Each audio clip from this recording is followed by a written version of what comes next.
G'day guys and welcome back. So today I'm going to show you how to change and remove the air filter in your 02 to 06 Honda CRV. Now for the newer CRVs and Accords, they're pretty much exact the same. Honda's done a really good job of keeping everything kind of interchangeable. So a majority of the airboxes on the K24s, on the Hondas, Accords, CRVs, Integras and stuff like that, they've all got the K20, K24 motor. Majority of the airboxes are exactly the same. You'll find your airbox here on the right hand side of the motor, because that's the gearbox side. Normally always sits above the gearbox. We'll be replacing the air filter in our CRV today. I'm sorry, I'll show you a quick video on how to do that. Pretty simple. You can either do a few different ways. Now the easiest and fastest would be to use a drill with a Phillips head attachment. Majority of all the bolts on them have either a 8mm head on them, if you want to use a socket and a wrench, or they've also got a Phillips head socket in as well, and you've also got a clamp here. So you've actually got 2, 4, 5 bolts that you've got to take off. So we've got a 8mm for the ones around the airbox, and then we've also got a 10mm socket with the clamp going around the hose that connects to the airbox. Or you have to pull it forward, pull our filter out. We can either clean it if it's a reusable one. If it's just a paper one, it's a good idea to either order online from your parts store online, wherever that might be, or you can run down to Super Cheap Auto or Repco and just buy a direct replacement. They're not overly expensive, they're about $30 each. So you can either use a socket or a Phillips head with a screwdriver. The screwdriver is much faster because you can just, you don't have to sit there and go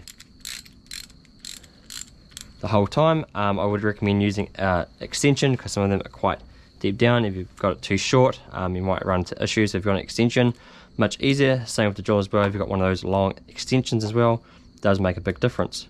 So with our 8mm, we just go around and loosen these off.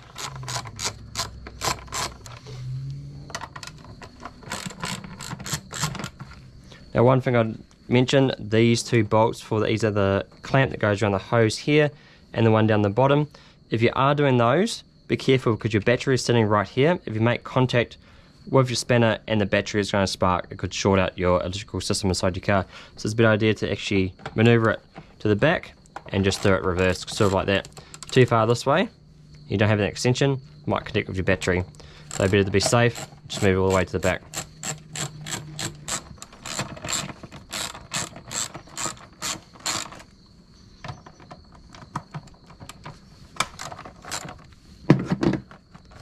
Sometimes it's faster to actually just remove the ratchet itself and just do it by hand.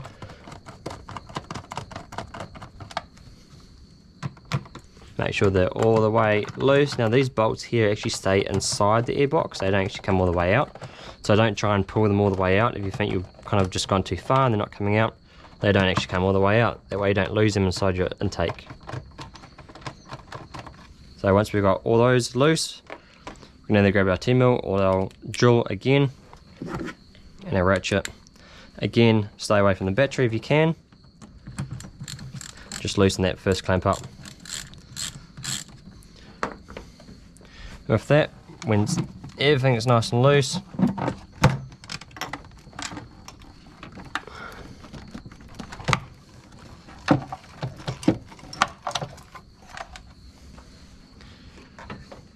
and pull that out. Now normally there's a clamp attached to here.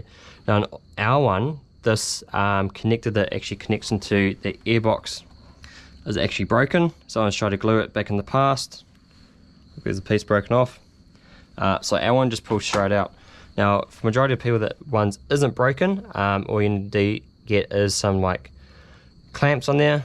Clamp that tight and just slide it back and it slides straight out. Now our one's broken, so we don't have to worry about that. Pull the top of the airbox off, and you can see those bolts there. They don't actually come all the way out. So they're always connected there, so you don't have to worry about losing your bolts at all. You locate your air filter. Perfect. Now our one's actually fairly new and clean, so we're just going to give that a bit of a dust off.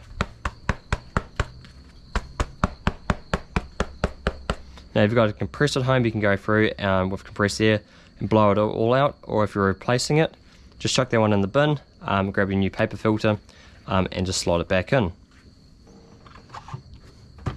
slots in exactly like that. Very easy, straightforward. And then you can go ahead and just repeat the process again. If your one is broken, just be careful putting yours back on, and make sure you're not breaking anything. These cars are getting technically old at the moment. They're about 23 years old, so some of these plastic parts or the wires and stuff are getting brittle.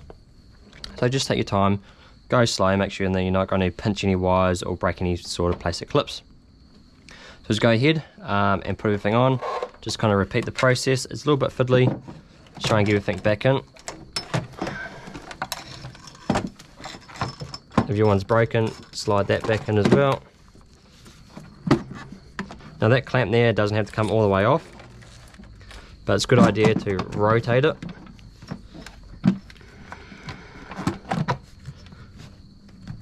Rotate it so that's facing up. Sometimes they get pushed and they get pushed down. Makes it hard to do it next time.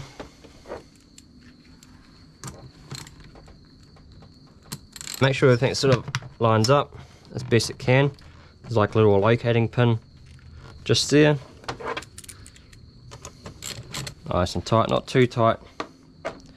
Now, it's a good idea if you're worried about it being really dirty in here and you want to clean it up. It's a good idea. While this box is off, sometimes they've got like a little intake pipe at the front here where these two bolts are here that sucks in air from the front of the grill down here, brings it into the bottom of the airbox, which is a really good idea.